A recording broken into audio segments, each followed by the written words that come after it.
أهلا، أنا أمنية. قبل ما نبدأ فيلمنا بنشوف طفل صغير اسمه ميكي وهو بيحكي عن عيلته اللي كان فيها أب فنان، لكنه بيقرر يمشي ويسيب مراته وبنته. فبتقرر الأم إنها تربي البنت لوحدها وإنها كمان ما تستسلمش وتتعلم صناعة الأحذية، وعلمت بنتها هي كمان وكل العيلة. بنكتشف بعدها إن الست دي هي جدة ميكي، وبنتها دي بقى اسمها ماما كوكو. بيبدأ ميكي بإنه يحكي ويقول إن ماما كوكو عندها مشاكل معينة وهي فقدان في الذاكرة، وبالرغم من ده هو بيحب يتكلم معاها ويشارك يومه كمان. بننتقل بعد كده لميجل وهو بيحكي لنا ويقول لنا ان عيلته تقريبا هي العيله الوحيده في المكسيك كلها اللي منع الموسيقى، لكن ميجل بقى ما بيكونش زي عيلته خالص، بالعكس هو بيعشق الموسيقى، وده كمان بسبب موسيقاره ومغنيه المفضل ارنست. بنشوف بعدها بقى ميجل وهو واقف في الساحه اللي فيها تمثال المغني، وبيحكي قصته وبيقول انه بدأ من مكان اسمه سانتا سيسيليا، وده نفس المدينة اللي بيعيش فيها ميجل، لكنه كان موهوب لدرجة انه كان بمجرد ما بيعزف كانت الناس كلها تقع في غرامه. وقتها بقى كان ارنستو عازف ومغني وممثل كمان مشهور، لكن في حفلة من حفلاته وهو بيغني للأسف بيقع عليه جرس كبير وبيموت. وبيكمل ميجل وبيقول ان حلمه انه يكون زي ارنستو، واللي بيحس انه مرتبطين ببعض بطريقة معينة. بعدها بقى بيشوف ميجل بوستر لمسابقة للموسيقى وهي بتتعلق على جدران الشارع، فبيجي حد من صحاب ميجل ويقول له لو عايز تحقق حلمك وتبقى زي ارنستو فانت لازم تشترك في المسابقة دي. بيديله صاحبه الجيتار بتاعه وبيطلب منه يوري له موهبة، لكن فجأة بتظهر جدة ميجل وبتتخانق معاه ومع صاحبه وبتضربه كمان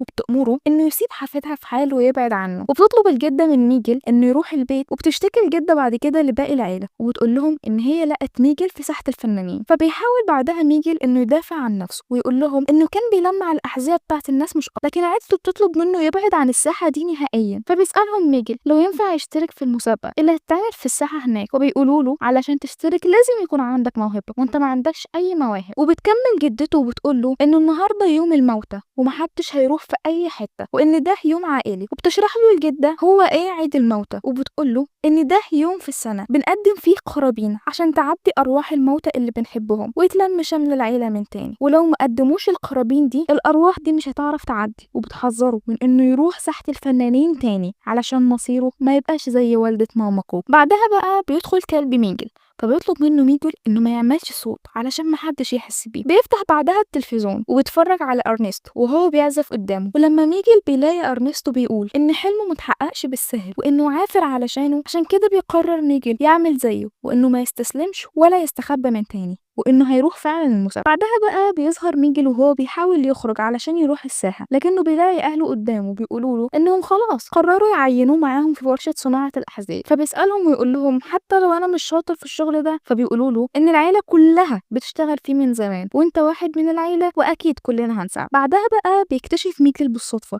ان ارنستو بيبقى جده بعد ما شاف باقي صوره مقطوعه وقعت من البرواز اللي اتكسر لما الكلب بتاعه شاف الترابيزه اللي عليها صوره المتوفيين من العيلة. فبيقرر ميجل يقول لأهله انه خلاص عرف الحقيقة وانه عايز يبقى فنان زي جد، لكن اهله بيتضايقوا منه جدا ويقولوا له انهم ما يعرفوش حاجة عن ارنس وان الموسيقى ممنوعة وانه لازم ينسى الموضوع ده تماما. بيقول لهم ميجل انه بيحب العزف ونفسه يطلع موسيقار هو كمان، فبتقوم جدة ميجل تكسر الجيتار بتاعه، فبيزعل ميجل جدا وبيسيبه ويمشي. بيروح بعدها ميجل ساحة الفنانين وبيحاول يدور على الجيتار علشان يشارك في المسابقة، لكن محدش للأسف بيرضى يديله الجيتار بتاعه. فبيقف بعدها عند تمثال ارنست وبيلاقي مكتوب عليه اغتنم فرصة. فبتيجي فرصة لميجل انه يروح يسرق جيتار ارنستو من المتحف بتاعه، وبيروح فعلا ويكسر الشباك ويدخل ياخد الجيتار وبيعتذر لصورة ارنستو اللي متعلقة على الحيط. وفجأة بنسمع اصوات الناس اللي اكتشفت السرقة، ولما بيدخلوا بيجري ميجل منهم وبيخرج بسرعة وبيقع في حفرة كبيرة، ولما بيقوم بيلاقي نفسه وسط عالم غريب ما فيهوش حد حاسس بيه غير الاموات، فبيتخض وبيعرف انه فعلا دخل عالم الاموات. وبعدها بقى بيقابل عيلته الميتين وبياخدوه علشان يوروه عالم الاموات. وبعدها بقى بيتفرج ميجل على الاموات وهما بيحاولوا يعدوا الجسر، وان كل واحد لازم يثبت الاول ان في حد من عيلته افتكر ومعلق ليه صورة علشان يعرف يعدي الجسر ده. وبيدخل ميجل ويعدي الجسر وبيتفرج على الاموات بانبهار شديد، وبيدخل مكان ويلاقي جدته ايميلدا وبيقول لها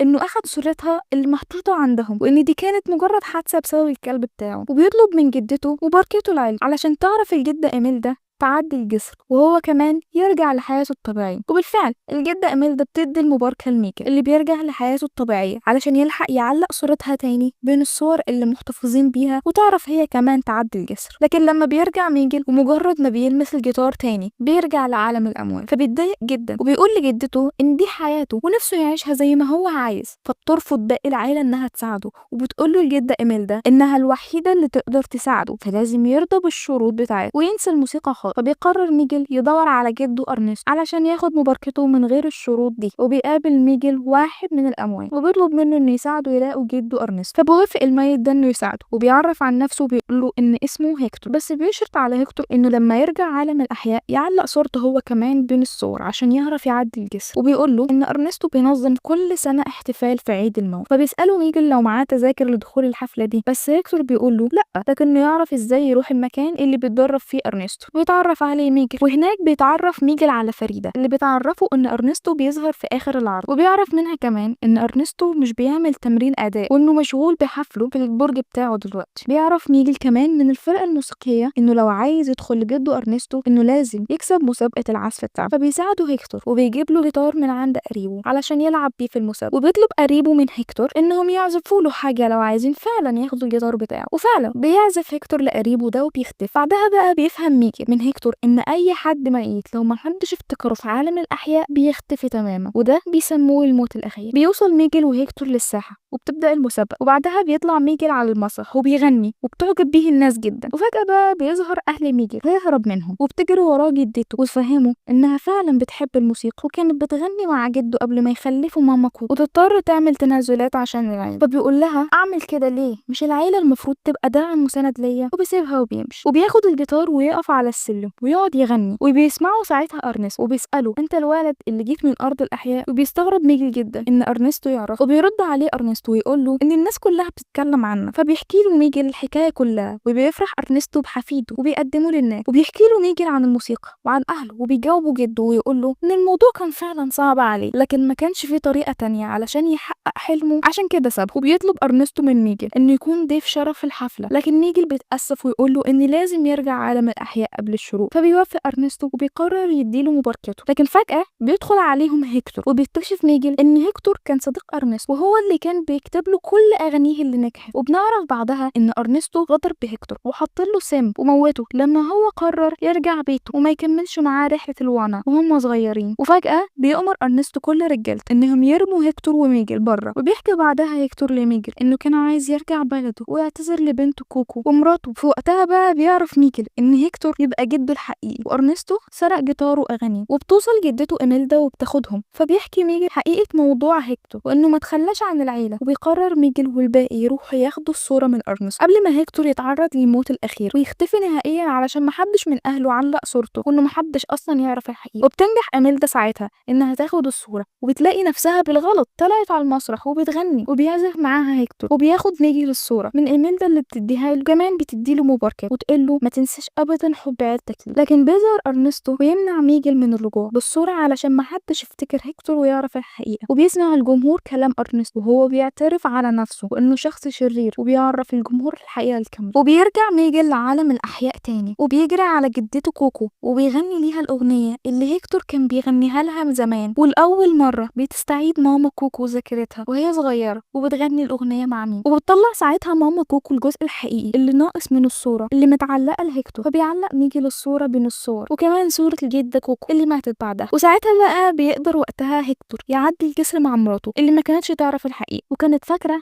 انه تخلى عنهم، وبيشوف اخيرا بنته كوكو. وساعتها بيتحول بيت عيلة هيكتور لمتحف كامل علشان الناس كلها تزوره، وبيحقق ميجل حلمه ويبقى عازف جيتار ومغني ناجح، وكده بيكون قدر يحقق حلمه اللي كان نفسه فيه من زمان. وبكده بقى نكون وصلنا للنهاية. مع السلامة.